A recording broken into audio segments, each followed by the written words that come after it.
அதனாலதான் இன்ன வரைக்கும் உயிரோட்டமா வாழ்ந்துட்டு. அதே போல நிறைய செய்தி சொல்ல முடியும்.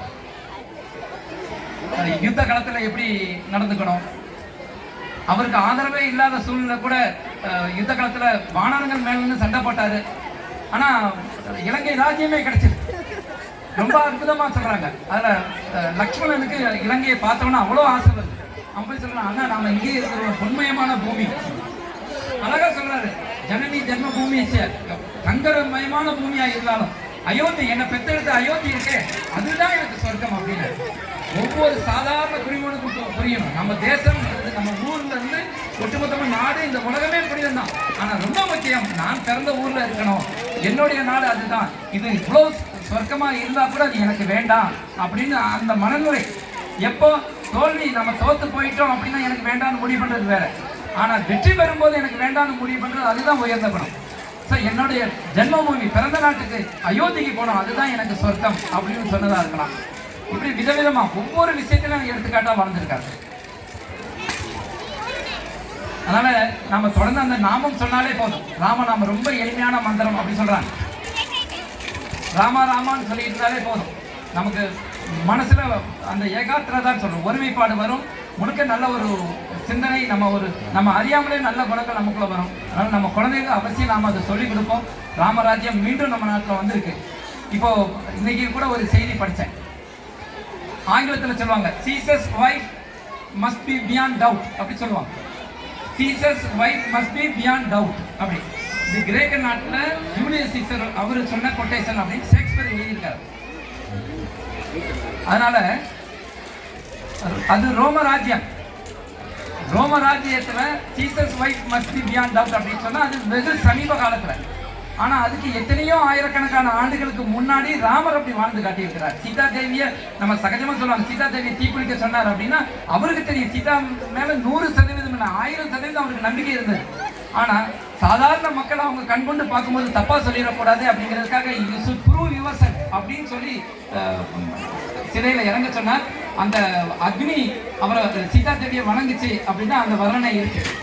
அப்போ ரோமராஜ்யத்தில் கூட ராமுக்கு எத்தனையோ ஆயிரக்கணக்கான வருஷத்துக்கு முன்னாடி ராமர் தன் வாழ்க்கையில நிரூபிச்சதை ரோமராஜ்யத்திலையும் ராமருக்கு மரியாதை அவங்க சொல்லியிருக்காங்க, Jesus wife must be beyond doubt அப்படின்னு சொல்லி. அதனால உலகம் முழுக்க பரவி இருந்தது ராமராஜ்யம். மீண்டும் அயோத்தியில ராமன் வந்திருக்கிறார். நல்ல ஆட்சி, நம்ம பாரத நாடு மிக உயர்ந்த நிலையில் போயிட்டு இருக்கோம் எல்லா விதத்திலையும். ஸோ நம்ம பண்பு நலன்களால நம்மளுடைய குழந்தைங்க உலகம் முழுக்க ஆட்சி பண்ணி உலகம் முழுக்கவே ராமராஜ்யம் சீக்கிரம் வரும் அப்படின்னு நம்பிக்கையோடு முடிச்சுக்கிறேன். நன்றி, வணக்கம். நன்றி உரை திருப்பதி சண்முகி அவர்கள்.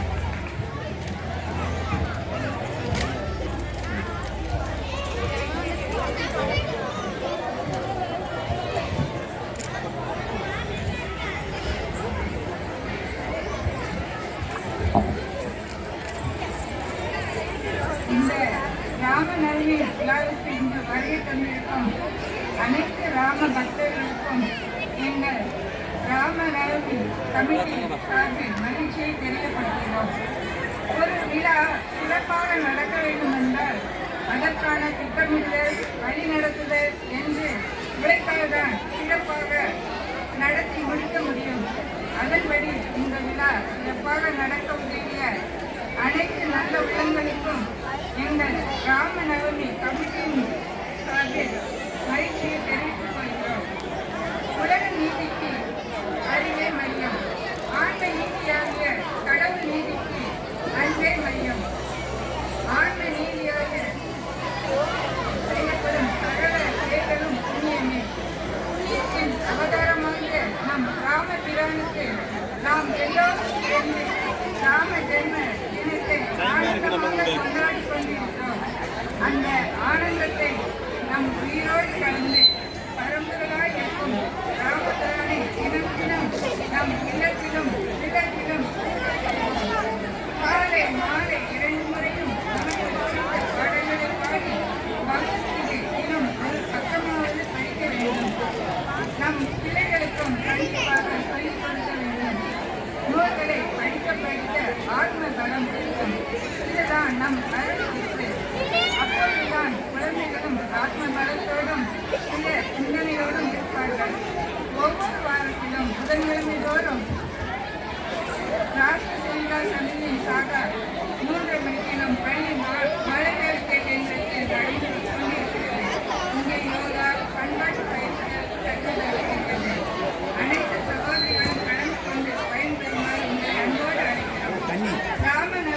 மக்கள்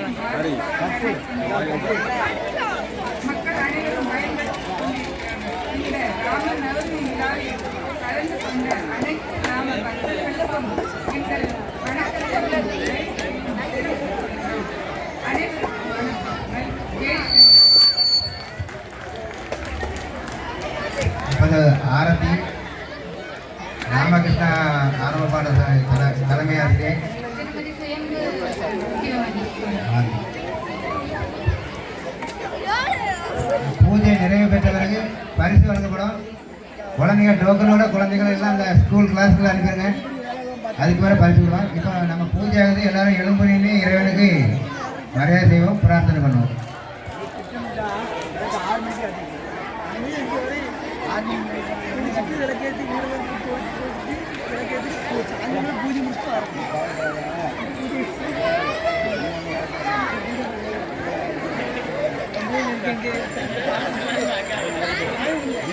எல்லாரும் இறங்கினே பிரார்த்தனை பண்ணுங்க, இறைவனை வணங்குங்க. இன்று ஸ்ரீராமனுடைய பிறந்த நாள், அவர் அருளை அள்ளி வழங்குவார். எல்லாரும் பிரார்த்தனை.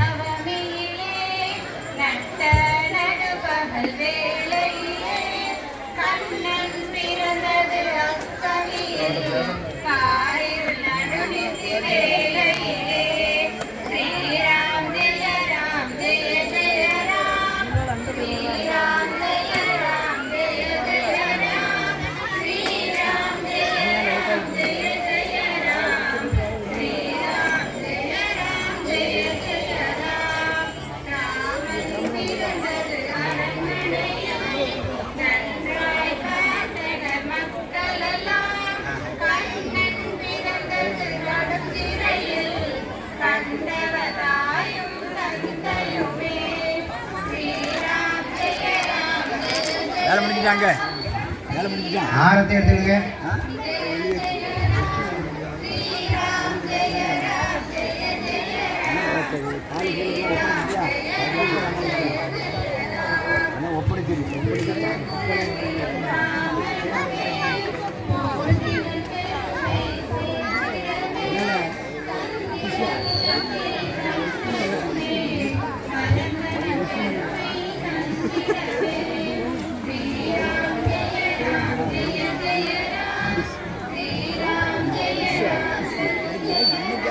செல்ல எதையா பார்க்கல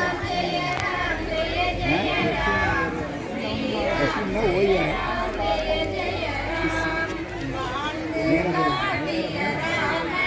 நேரம் ரைட்டப்பா.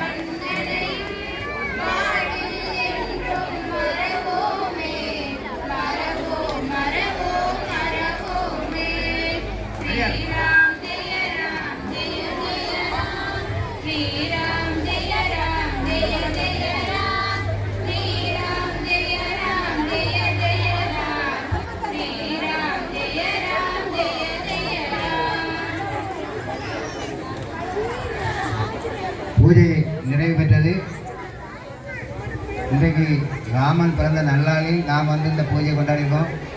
1 மாதம் 1.5 மாதமாக எனக்கு சிரமப்பட்டு இன்றைக்கி இந்த நிகழ்ச்சி வெற்றிகரமாக நடந்த மகிழ்ச்சியாக இருக்கிறது.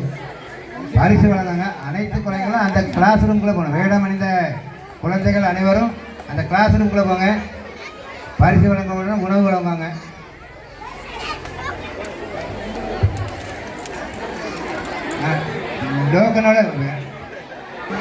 டோக்கனோட குழந்தைகள் உள்ள போங்க.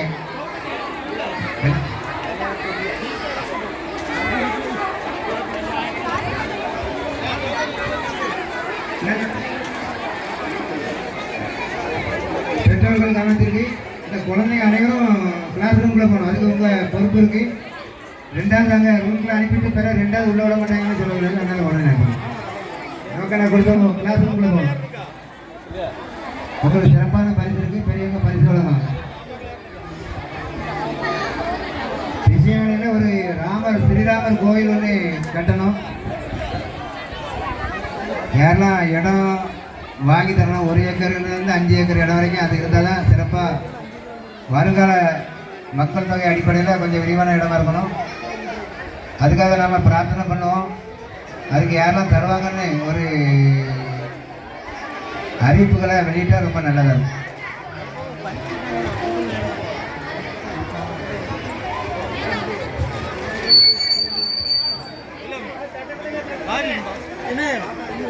ஸ்வீட் வழங்குவாங்க, இங்கே சாப்பாடு வழங்கணும்.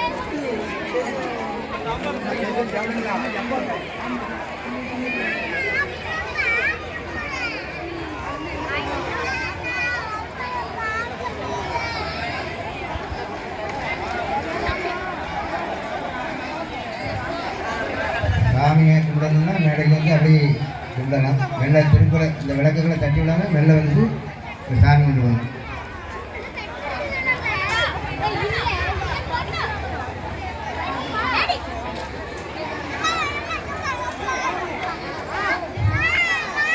இந்த ராமநவமியோட சிறப்பு என்னென்னா, இந்த பெண்கள் தான் அந்த சாமிக்கு அபிஷேகம் பண்ணுவாங்க. பார்த்துருப்பீங்க நீங்கள். பெண்களுடைய முழுக்க அவங்களே சாமி குளிப்பாட்டி எடுத்து அலங்காரம் பண்ணி இந்த பூஜையை பெண்களே செய்வாங்க. அவங்க தான் பஜனை பாடுவாங்க, பாட்டு படிப்பாங்க. இந்த மாதிரி வாய்ப்புகள் கிடைக்கிறது ரொம்ப கஷ்டம். கோயில்களில் நாம் பெண்களை சில இடத்துல அலோட் பண்ண மாட்டோம். இந்த எல்லா பெண்களும் இறைவனை தொட்டு குளிப்பாட்டி பூஜை பண்ணுற ஒரு வாய்ப்பை நம்ம கொடுத்துருக்கோம். மாதந்தோறும் நவமி அன்னைக்கு கூட்டு பிரார்த்தனை நடக்கும், ராம ஜெபம் நடக்கும். நம்ம கஷ்டங்கள்லாம் சொன்னால் அதுக்கு தீர்வு கிடைக்கும். அனைவருமே அந்த ராமநவமி எப்போன்னு கேட்டு தெரிஞ்சு வாங்க. மென்மேலும் இது சிறந்தது நடக்கும்.